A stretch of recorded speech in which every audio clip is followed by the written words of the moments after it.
we're learning Medico. So in today's Talk With Me series, we have Dr. Viren Shetty. So Dr. Viren Shetty is co-founder of Magnum Opus Homeopathy. He has done his graduation in 2019 in Bharati Vidyapit Homeopathy Medical College, Pune. He is currently doing his MD in Pediatrics at Dr. L.M. Dhawade Homeopathic Medical College and Hospital, Palghar. He runs an app, Magnum Opus Homeopathy, which trains students for competitive exams in homeopathy like AIA PGET, UPSC and State PSC. So he has secured an All India rank 66 in AIA PGET 2020 and State rank 1 winner in Beckett Foundation 2023 acute case presentation. So Dr. Viren Shetty, I welcome you to my channel and thank you so much for sharing your valuable time and knowledge with us. Thank you, Dr. Ankita. Yes. So today's video is all about what are the मतलब जो भी students के doubt होते हैं regarding doing MD और MD करना चाहिए नहीं करना चाहिए, तो आज की वीडियो सारी उस पर होगी. So हमारा पहला क्वेश्चन ऐसा होगा कि when to start preparing for entrance, like AIA PGT के लिए कब start करना चाहिए स्टूडेंट ने? सो आइडियल टाइम जब होता है कि जब एक स्टूडेंट फ्री रहता है, means from his clinical commitments और from exams, that is internship. So best time to start full fledged is internship, because आप इंटर्नशिप में जब आप स्टार्ट करते हो तो आपके पास बहुत टाइम रहता है एंड आपको कोई प्रेशर नहीं रहता है of other university exam. So that is the best time to start, but you have to form your foundation when you are in third year, fourth year. Like for example, third year में आपको gynaec and surgery ops ऐसे subjects का base पहले से बना के रखना है. Means when you come to internship आप बेसिक से स्टार्ट करोगे, सो यू आपके पास सिर्फ 10 मंथ्स या 12 मंथ्स होता है. So the base has to be strong from third year for third year subjects and in fourth year for practice of medicine. Same way for the homoeopathy subjects आपको BHMS के जो years रहते हैं तब से आपको उसको सीरियसली पढ़ना है. ऐसा नहीं करना है कि डायरेक्ट इंटर्नशिप में आपको स्टार्ट फ्रॉम बेसिक करना है, then it will be a bit difficult, because when you are intern तभी आपको ड्यूटी भी रहता है, आपको पढ़ना भी है. So you have around 7 to 8 months before the exam, तो तभी आपको आपके सब बेसिक्स तो पहले से क्लियर होने चाहिए and you to just keep furnishing over it. So obviously you to start from internship, but आपके फाउंडेशन तो आपके फर्स्ट ईयर, सेकंड या थर्ड ईयर से होने चाहिए, बिकॉज आपको एंट्रेंस एग्जाम में मटीरिया मेडिका भी आता है. अभी एक साल में कोई मटीरिया मेडिका नहीं सीख सकता है. That's right from your first year, second year, third year, fourth year. So it's a progress that you have to do in your BHMS. So एक होता है कॉन्शियस फुल फ्लेज्ड अप्रोच जब internship में आपको पढ़ना है, बट एक subconscious approach रहता है कि जब आप थर्ड ईयर और फोर्थ ईयर में आपको पता है कि मैं आगे जाके ये एग्जाम दूंगा, तो मुझे अभी ये बेस स्ट्रॉन्ग करना है एंड देन बाद में उसको फर्निश करना है in during internship. So that is my take on this for when to start your preparation. And the best time to start is today. Means ऐसा नहीं होना चाहिए कि बहुत बच्चे इंटर्नशिप में ऐसा बोलते हैं कि अब मैं क्या करूं, कि मेरा BHMS में ऐसा हो गया, मुझे मार्क्स नहीं आते, तो अब मैं क्या करूं. तो ऐसा नहीं होता है. अगर आपके पास 4 महीने भी बचे हैं और आप शुरू करते हो तो it is good. So don't think that abhi I can't start, because I'll give an example. Like when I was in third BHMS, for my gynec paper, I had failed by 10 marks. Because how it happens is that in BHMS or when in my college, we have a lot of theory in undergraduation. We are not seeing patients. Now I am studying gynec and I am just studying theory, but I am not seeing patient. तो आपको नहीं समझता है. So because I got less marks, तभी university का rule था कि अगर if you fail by less than 10 marks तो आपको वो ग्रेस मार्क्स देते हैं, तो आप वैसे पास हो जाते हो. तो वैसा मेरा बोर्ड तो आगे निकल गया, बट मैं यही बोलना चाहता हूँ कि आपका BHMS का बैगेज लेके मत जाओ इंटर्नशिप में. मीन्स कि मुझे गायनेक में कम मार्क्स मिला, ऑब्स में कम मार्क्स मिला, तो एंट्रेंस में मैं क्या ही कर लूंगा. ऐसा नहीं होता. Entrance is a complete different ball game. No one is seeing your handwriting, no one is seeing your presentation. They are only seeing the right answer MCQ में. There they are checking your knowledge. So don't take baggage of university marks. So this is what I want to say, that don't, आपका past को आपका baggage मत बनने दो. Start from today, and when you start you'll obviously go ahead. तो sir बहुत student का doubt होता है कि हम कौन से सब्जेक्ट्स में एमडी कर सकते हैं. सो अभी जो फिलहाल चल रहा है in every college is that you can do MD in 7 subjects, 3 clinical subjects. One is medicine, pediatrics, psychiatry. Then non-clinical subjects is Matra Medica, organ of medicine, repertory, pharmacy. अभी आगे आएगा that is dermatology, which will be really game changing for our field. And then again community medicine as well. Those who are interested in that field.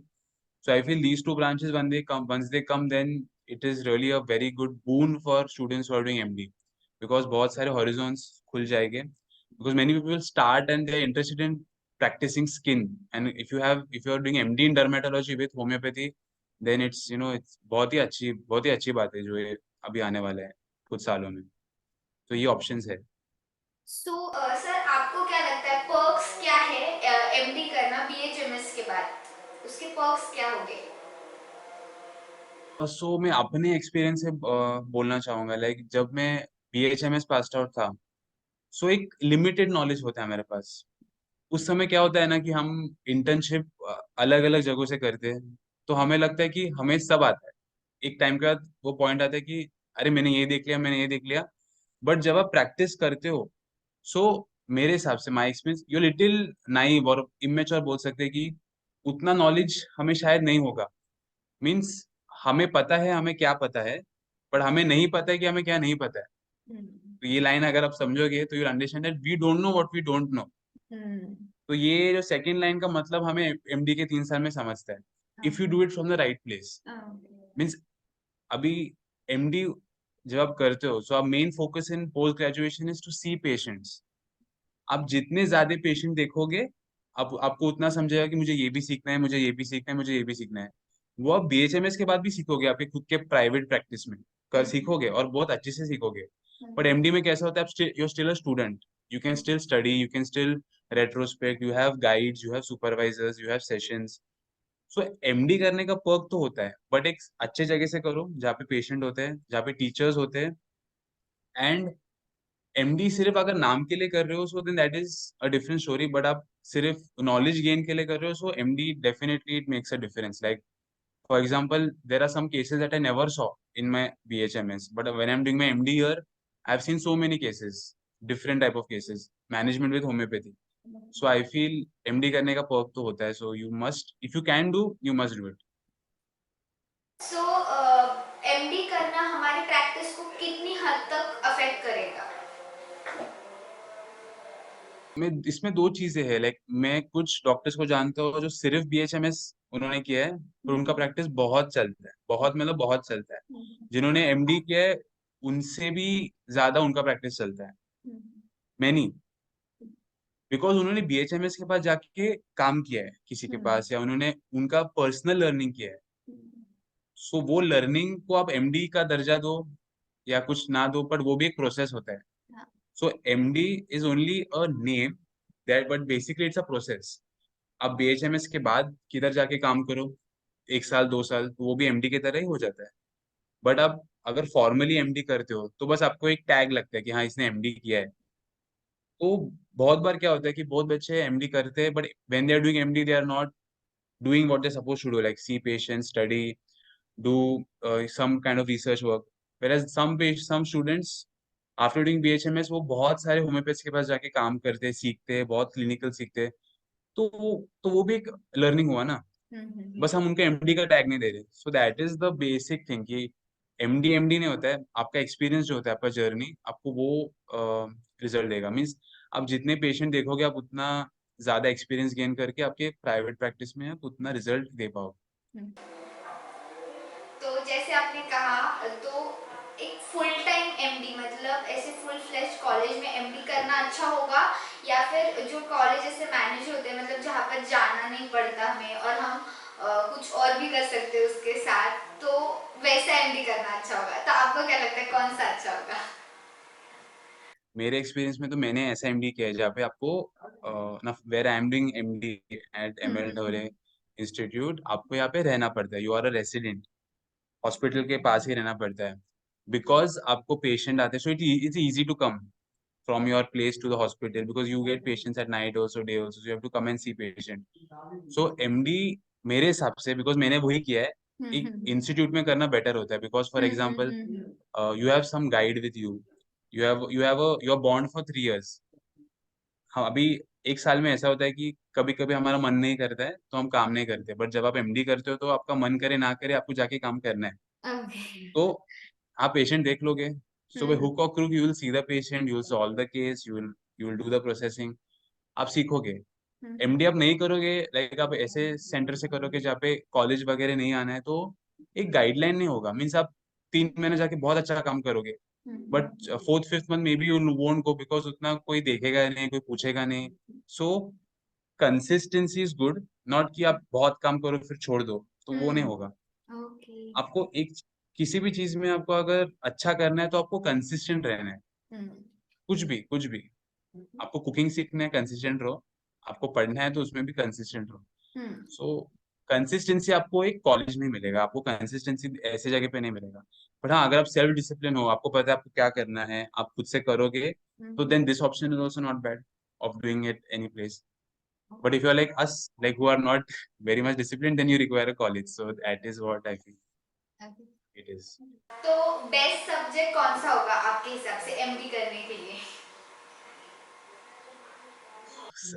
ये तो मैं हमेशा बोलता हूँ कि ऐसा कोई सब्जेक्ट नहीं है जो बेस्ट है, वो स्टूडेंट उस सब्जेक्ट को बेस्ट करता है.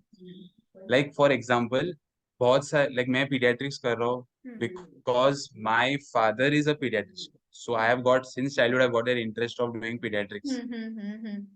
सो मैं तो यहाँ पे जब मैं पीडियाट्रिक्स करता हूँ, पीडियाट्रिक पेशेंट देखता हूँ दिन रात, तो मैं बहुत खुश होता हूँ कि हाँ पीडियाट्रिक्स में कर रहा हूँ, I am happy. Now if someone who's not happy and just doesn't want to do pediatrics, उसको गलती से मिल गया पीडियाट्रिक्स में, तो उसको इंटरेस्ट ही नहीं आएगा ना वो ब्रांच में. सो आपका इंटरेस्ट और आपका आउटपुट है वो ब्रांच के लिए, that will decide which branch is best. Like for example, my friend is doing MD in repertory. He's he's interested in repertory, the different repertories. They are, the hierarchy, the authors. He's interested. He's forming his own repertory. So he's going to thrive in that subject. आप मुझे repertory में डाल दो, then I will not do anything. Maybe I will not enjoy that process because my focus is on pediatrics. So ऐसा मैं एक branch का नाम तो नहीं लूंगा, बट आपका जहाँ इंटरेस्ट है वो branch is best. People say medicine is good. Obviously, once you are a MD medicine, you've done BHMS, then you get a wide range of cases. And वो तो आपको organ of medicine में MD किया, मटर Medica में किया, तो वो भी मिलेगा. So it depends on your interest. And I feel there's a separate niche. Like अगर जो student MD psychiatry करता है, तो उसका एक separate ही एक niche बनता है. He's studying that subject in detail, and so he can form his career in that field. If someone is doing pediatrics, he can form his career in that field. Someone who's doing a non-clinical subject like organ of medicine, repertory, madra medica, they can form their research work, books in that field. तो हर field में scope है, and then we decide what is best. I feel so इस question का answer ये रहेगा कि सब चीज बेस्ट है, आप उसको बेस्ट या ये कराओगे, लाइक दैट. ओके. सो कौन सा कॉलेज अच्छा होगा एमडी करने के लिए? So usually जब बच्चे AIPGT they pass out, and then the best place to do MD is, it's obviously understood, is government places. because वहाँ पे पेशेंट फ्लो बहुत ज्यादा होता है. बेसिकली आपका learning is directly proportional to the patients you see, और जो clinical experience आपको मिलता है. ओके. तो any place, any college that gives you patients, that is the best place. along with patients they give you teachers, they give you guides who teach you. because आपको मैं अगर एक OPD, busy OPD में बैठा दूं government college में, आपको मैं 100 पेशेंट दिखा दूं, आपने वो दिन में 100 पेशेंट को देखा, प्रिस्क्राइब भी कर दिया, आप वापस आपके घर पे चले आए, पर आप अगर आपको उस 100 केसेस में से कुछ समझा नहीं, डायरेक्टली आपने प्रिस्क्राइब किया without understanding the diagnosis, the pathology, the prognosis, then आपका learning will be at one level. उसके ऊपर अगर आपको जाने तो आपको अच्छे टीचर्स चाहिए, लाइक जो मैंने इधर एक्सपीरियंस किया. हमें, एज आई टोल्ड यू, हमें लगता है हमें सब आता है, बट एक्चुअली हमें बहुत चीजें नहीं पता है.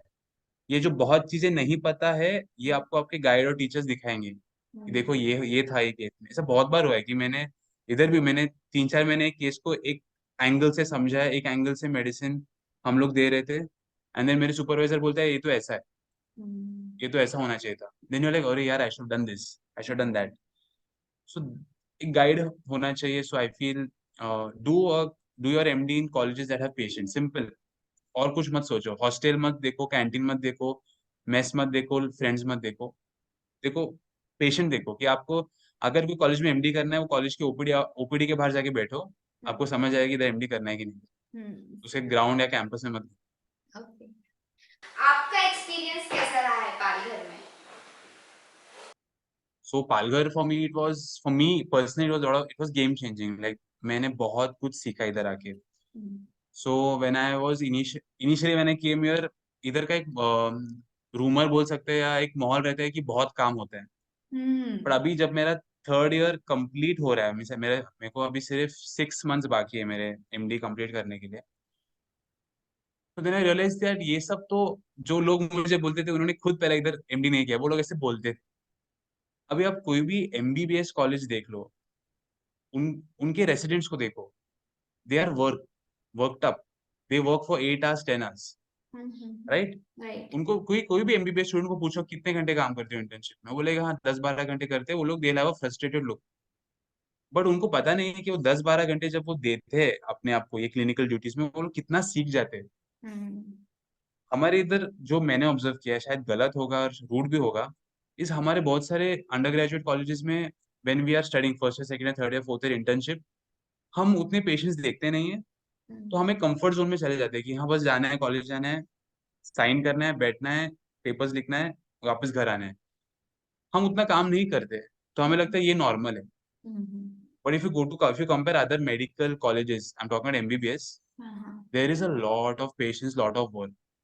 The same thing is in government colleges and also at Palghar.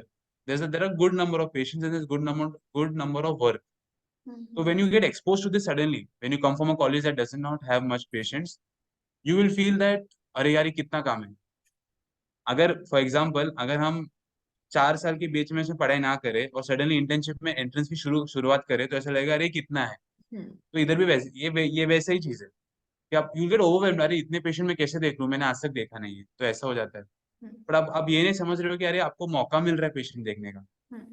मैं आज बोल सकता हूँ कि मैंने कुछ भी ज्यादा हैरिसन डेविडसन से नहीं पढ़ा है, बट जितना मैंने वो पेशेंट को देख के पढ़ा है, means if I see a clinical condition, मुझे आज भी वो पेशेंट का चेहरा याद है। Means if I see a patient of CCF now here, means in the casualty, I remember that patient's face and his manifestations. And then when I go and read the book, अरे इसमें ये भी लिखा है, jugular vein distension लिखा है, पिटलेडिमा लिखा है, पिटिंग, अरे ये तो मैंने पेशेंट में देखा था। फिर तो लाइफ लॉन्ग आप नहीं भूलोगे। लेकिन अगर आप मेरे तरह अगर गायनेक पढ़ोगे विदाउट सीइंग पेशेंट, तो फिर नतीजा आपको पता है क्या आएगा। So you have to see patient. So Palghar में what happens is that there are first year में there is duty, हाँ there is also misconception that there is 24 hour duty, ऐसा नहीं होता है। There is a there is 24 hours where you're on call. That means you are responsible for the ward. Out of that 12 hours you have a break. 12 घंटे आपका break रहता है, आपको सिर्फ 12 घंटे काम करना पड़ता है। So that is a misconception that when I came here it solved. Plus here there are many sessions where these big homeopaths who are working here, they are since so many years, they teach you. There are supervisors, like for example, before your session your supervisor will message you that आपने submit क्यों नहीं किया, working क्या हो गया, working किधर गया है। तो मुझे इनिशियल लगता था अरे क्यों मुझे परेशान कर रहा है, बिकॉज क्यों मुझे पूछ रहा है, मेरे से शायद नहीं हो रहा है। But then now I realise कि अरे they want you to learn. अगर आपको लाइक फॉर एग्जांपल अगर हमें हमारे पेरेंट्स नहीं दिखाएंगे कि अरे ये करो, तो हम नहीं सीखेंगे। वैसे ही हमारे सुपरवाइजर टीचर है कि हमको दिखाते कि ये करो ये करो, तो वो एक टीचिंग यहाँ पे मिला जो बहुत अच्छा है। Plus the exposure of lot of homeopathy with their case taking, with their approach, एक गाइडलाइन मिलता है। So if I can survive in this place very well, then anyone can do, because it's a very good place to nurture a student. Like I just said, I was never exposed to child psychiatry OPD. So here we have a child psychiatry OPD every Saturday. You'll see ADHD, autism, so many cases, conduct disorder, oppositional defiant disorder. I being from a pediatric background, I never knew these cases before I came here. But now when I've come here, I've seen these patients. So you get a confidence कि हाँ ये है ये है। And अब ऐसा नहीं होता, आप यहाँ के स्टूडेंट को कोई दूसरे स्टूडेंट से कंपेयर करोगे ना, तो there is a difference. Means एक क्लिनिकल डिफरेंस समझता है, एक अंडरस्टैंडिंग डिफरेंस समझता है। So that is there what I have seen, so that is my personal experience, and then there are many other good colleges as well. Okay, So, can you share something about your app for preparation of AIPGT? Yeah, so how it is that when I was in 2020, so we are two co-founders like Dr. Sania and myself. So we started this journey of teaching during COVID lockdown. And then while teaching, then students were liking the content. We were initially teaching on Zoom. And then we later shifted to our app, and then now we have a full-fledged app where we have recorded lectures, we have mock tests, we have this thing PDF notes also available now, which will be available next month for even hard copies will be available. So initially regarding the app journey, we were two of us who started. Today we have 25 to 30 people are working on this whole concept. So I am personally satisfied that we are able to even get something to BHMS students, show them that we have something for them. So this app is basically for students who prepare for AIA PGT, and you'll get all these lectures, mock tests and notes. We teach lectures in the sense that हम लोग system wise पढ़ाते हैं. Like अगर आप cardiovascular system लोगे, तो हम उसका anatomy, physiology, pathology, medicine एक ही साथ पढ़ाते हैं ताकि conceptual understanding रहे. आजकल AIPGT में they ask you assertion, reason, match the following, multiple statement type question. So आपको हर चीज का why पता होना चाहिए. Why this is so means why this condition has this symptoms. You have to know. So उसके लिए आपको conceptual understanding चाहिए. And with that you have to have a lot of practice of questions. कि आप जितना भी पढ़ लो, but आप अगर mock test attempt नहीं करोगे, आप practice नहीं करोगे, तो फिर आपको exam day पे confidence नहीं आएगा. Like अगर आप सिर्फ पढ़ाई करोगे और आपका फर्स्ट मॉक टेस्ट आप वो एग्जाम डे पे दोगे तो आपका हाथ शिवर करेगा. But if that main exam is your 200 300 mock test कि आपने उसके पहले 200 300 मॉक टेस्ट दिया है तो आप कॉन्फिडेंस से जाओगे, तो वो that is also important. Plus notes, so we have this complete course for students where they can subscribe and then go for this MD entrance the exam. Okay. So, thank you Dr. Viren Shetty for sharing your valuable time and knowledge and views with us. So, hope आपके सारे doubts clear हो गए होंगे MD के बारे में, क्योंकि मेरे तो clear हो गए. और मैग्नम ओपस ये जो ऐप है सर का बहुत यूजफुल है एंट्रेंस के प्रिपरेशन के लिए. मैं खुद इससे प्रिपेयर करती हूँ और जब भी मतलब जो रिकॉर्डेड लेक्चर्स होते हैं बहुत यूजफुल हो जाते हैं क्योंकि कभी भी आप कर सकते हो. मतलब अभी इंटर्नशिप चालू है मेरी तो ओपीडी हो गई कि तुरंत मैं बैठ जाती हूँ, तो कहीं भी कभी भी कर सकते हैं, तो बहुत यूजफुल होता है. तो आप भी ज़रूर एक बार चेक कर लीजिए. लिंक डिस्क्रिप्शन बॉक्स में मैं दे दूंगी ऐप की और देख लीजिए आपको कैसा लगता है ये ऐप.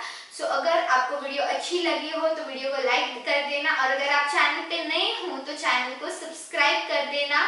तो see you soon again. Thank you.